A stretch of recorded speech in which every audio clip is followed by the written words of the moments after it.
საღამო მშვიდობისა. ეს კვირის რეპორტაჟია, რომელსაც სტუდია GNS და ნანა ლეჟავა წარმოგიდგენთ.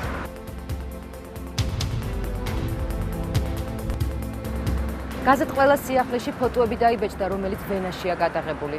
ქართველების ავსტრიაში მოგზაურობით პრესა ერთი მიზეზით დაინტერესდა.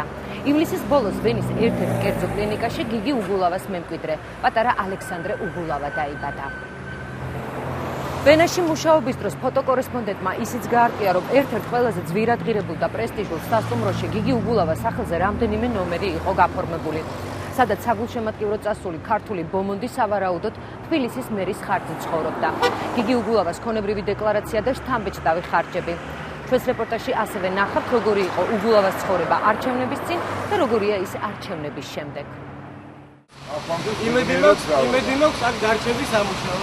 კი, ნამდვილად ჩვენი რატო კოლეგები ოპოზიციურად განწყობილ ახალგაზრდას პოლიტიკურმა ალღომ უთხუნა. გიგი უგულავა ადგილობრივი თვითმმართველობის არჩევნების შემდეგ აღარც პურს აცხობს, აღარც ყასბობს, არც სახლს აშენებს და არც ბენზინგასამართ სადგურზე ასხამს საწვავს. ის ისევ თბილისის მერია. დარწმუნებული ვარ, თუ საერთო მიზნის მისაღწევად ერთად ვიმუშავოთ თბილისის უკეთეს ქალაქად ვაქცევთ. ამ მიმართულებით გასაკეთებელი ჯერ კიდევ ბევრია. თუ წინასაარჩევნო კამპანიის მსვლელობისას უგულავას ყველა ნაბიჯს ნაციონალური არხები რეკორდული სიხშირით აშუქებდნენ, დღეს ასე აღარ ხდება. ამ ტელევიზიების ყურადღების მიღმა დარჩა გიგი უგულავას, მისი მეუღლისა და მეგობრების ხანგრძლივი ვიზიტი ავსტრიის დედაქალაქში. აქ გამგზავრებისთვის თბილისის მერს საპატიო მიზეზი ჰქონდა. მისმა მეუღლემ ლელა კილაძემ ვენაში მშობიარა. ალექსანდრე უგულავა ვენის ერთ-ერთ კერძო კლინიკაში დაიბადა. ეს ვენაა მისი ერთ-ერთი ისტორიული ქუჩა და პრესტიჟული სასტუმრო ზაჰირი. ადგილი, სადაც ლელა კილაძის საგულშემატკივრად ჩასული ქართველები ცხოვრობდნენ. პაპარაცობა საკუთარ თავზე ავსტრიაში მცხოვრებმა ქართველმა ჟურნალისტმა ლევან ხვედელიძემ გაზეთ ყველა სიახლის დაკვეთით აიღო. რო უღებდა ეს ლევანის სურათებს მოპირდაპირე მხარეს ამ სასტუმრო ზაჰირის მოპირდაპირე მხარეს არის კაფე. გიგიმ დააფიქსირა, კონკრეტულად უგულავამ დააფიქსირა, რომ ვიღაცა დგას და სურათებს უღებს რა და ჩვეულებრივად მიტრიალდა სასტუმროს ჰოლისკენ ვიღაცას დაუძახა, გამოვიდა ტიპი და მიხვდა ეს, რომ ეს მოსდევდა ამას რა. იყო მეუღლესთან ერთად ლევანი. ეს აპარატიდან მეხსიერების ჩიპი ამოიღო და ბავშვს, 2 თვის ბავშვი ყავს რა, პამპერსი ჩაუტენა და ეს მეუღლე სხვა მხარეს წავიდა, ლევანი მეტროსკენ აიღო რა გეზი. და მეტროსკენ მისდევდა ეს. მიუხედავად სირთულეებისა, გადაღებები 2 დღის განმავლობაში გაგრძელდა. ის რის გამომზეურებასაც ქართული დელეგაცია ერიდებოდა, ამ ფოტოებზია აღბეჭდილი. ჟურნალისტმა იმის გარკვევად შეძლო, რომ 4-ვე ნომერი, სადაც ქართველები დაბინავდნენ, გიგი უგულავას სახელზე იყო გაფორმებული. აქედან ერთი, თავად ქალაქის მერის ლუქს ნომერი, დღეში 1180 евро ღირდა, სხვები 750 евро. რაც დაუждდა გიგი უგულავას. იმაზე მეტია, ვიდრე ერთ წელიწადში აიღებს თვითონ ხელფასს რა. ქალაქის მერი. ანუ ერთი წლის ხელფასი დახარჯა უკვე გიგიმ და გამოდის რომ უნდა იმუშაოს უხელფასო. ახლა, მაგრამ გასაკეთებელი კიდევ ბევრია. ხარჯები რაც ვენაში დათვალეს თამბეჭდავია. იმ კერძო კლინიკაში, სადაც ლელა კილაძემ იმშობიარა, 5-დღიანი მკურნალობა 2890 евро ღირს. ამას ემატება ექიმის ჰონორარი 1500 евро. თუ მშობიარე პალატაში მარტოა, დამატებით 150 евро სიხდის. ქართული დელეგაცია ვენაში სპეციალურად დაქირავებული ესკორტით გადაადგილდებოდა.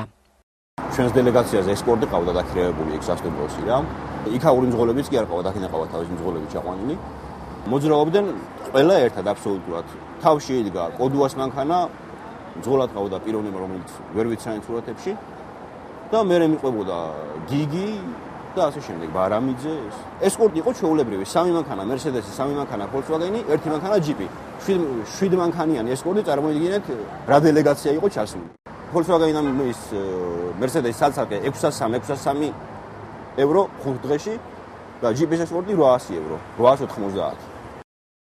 სურათებში გიგი უგულავასთან და ლელა კილაძესთან ერთად ჯანან სახელმწიფო მინისტრი გიორგი ბარამიძე მეუღლესთან ერთად, ჯანდაცვის მინისტრის ყოფილი მოადგილე ირაკლი გიორგობიანი, კომპოზიტორი ნიკა მემანიშვილი, შეერთებულ შტატებში საქართველოს ელჩი ბათუ ქუთელია, სოდის ყოფილი უფროსი და კრიმინალური პოლიციის ხელმძღვანელი ერეკლე კოდუა, პარლამენტის ვიცე-სპიკერი გიგი წერეთელი. კადრში ჩანან ასევე რუსთავიორის წამყვანი გვანცა დარასელია და მისი მეუღლე, მათი მეჯვარე ერეკლე კოდუა. თუ კითხვა არის, მაშინ მოდით ყველა ადრესატს ვკითხოთ. მე ვენაში ვიყავი, ოფიციალურად საიტზეა გამოქვეყნებული რის გამო. ერთადერთი, ვინც აქ ჩამოთვლილი ადამიანებიდან სატელევიზიო კომენტარს აკეთებს, გიგი წერეთელია. ის ამბობს, რომ ვენაში ოფიციალური ვიზიტით იმყოფებოდა და პირველ ლედისთან სანდრა რულოვსთან ერთად შიდსის მსოფლიო კონგრესს ესწრებოდა. ამბობს იმასაც, რომ სულ სხვა სასტუმროში ცხოვრობდა და ზაჰირში შემთხვევით აღმოჩნდა.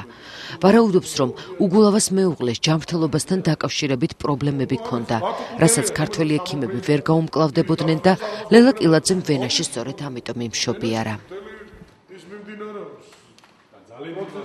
თქვენ თუ ამოიღებთ სტატისტიკას აი სოციალურად დაუცველთა ოჯახების ძალიან ბევრი წარმომადგენელი სახელმწიფოს დახმარებით არის უცხოეთში გამგზავრებული სწორედ იმის გამო რომ საქართველოში ყველა სერვისი შეიძლება არ კეთდება ან ყველა ტიპის ოპერაცია არ კეთდება მშობიარობა საერთოდ არის დაგეგმილი პროცედურა ეს არ არის რაღაც უეცრად თავს დამტყდარი ამიტომ თუ კი რაღაც საფრთხე არსებობს, ჭირდება კონსულტაცია, აქ ერთვება საკმაოდ ფართო წრე ადამიანების.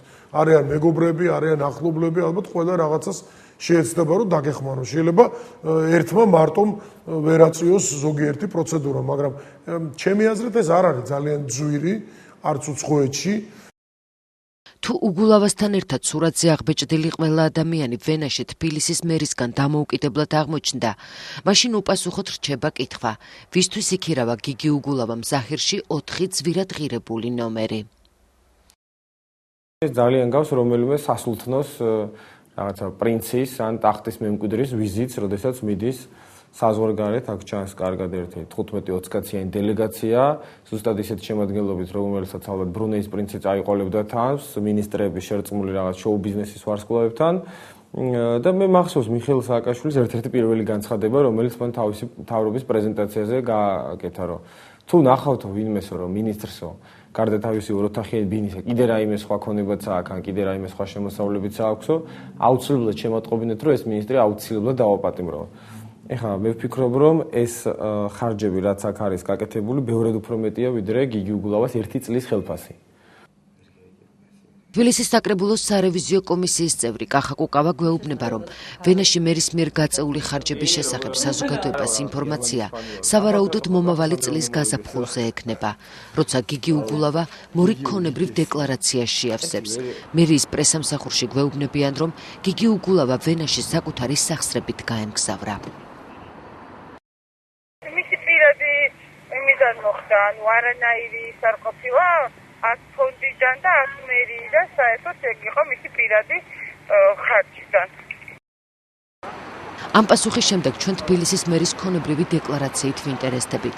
მერის ხელფასი კანონითაა განსაზღვრული და ის 3540 ლარს შეადგენს. 2009 წლის დეკლარაცია, სადაც გიგი უგულავას მხოლოდ საკუთარი თავი და შვილები ჰყავს მითითებული პირველი ქორწინებიდან. შევსებულია 2009 წლის 21 აპრილს. უძრავი ქონების გრაფაც არიელია. არც მას და არც მისი ოჯახის წევრებს არ გააჩნიათ რაიმე ღირებული ნივთი ან წილი. ცარიელია ფასიანი ქაღალდის გრაფაც.